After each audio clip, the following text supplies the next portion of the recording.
Hello, this is Professor Budwell. In this video, we are going to review a little bit about the importance of legislative history in the legal research process.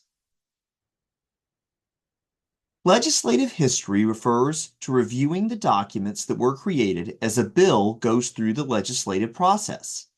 The final version of a law is not always the same as the original version, and reviewing these documents can often give us an understanding of the intent behind the law, which can be very useful to judges. I don't know how many of you remember I'm Just a Bill from Schoolhouse Rock, but it might be fun to watch it to get a refresher. Legislative history refers to what happens between the bill being introduced and being signed into law.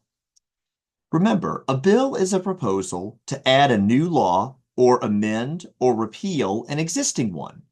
In the federal context, they originate in the House or the Senate, or sometimes both, and they are assigned a bill number.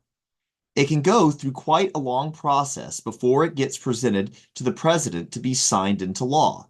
It can go through committees and subcommittees, which can hold hearings on the proposed bills. As part of this process, reports can be published by the committee, debates can be held on the bill, and the text of these debates can be published. I have here a small roadmap of the process, which is based on the material given to you in your Cali readings.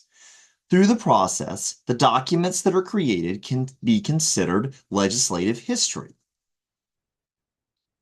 Remember, while legislative history documents can be valuable, they are not a primary source of law, and they are not mandatory. Some aspects of legislative history can be more persuasive than others. For example, a committee report or conference report will likely be much more persuasive than the text from a debate. Some judges assign more weight to legislative history than others.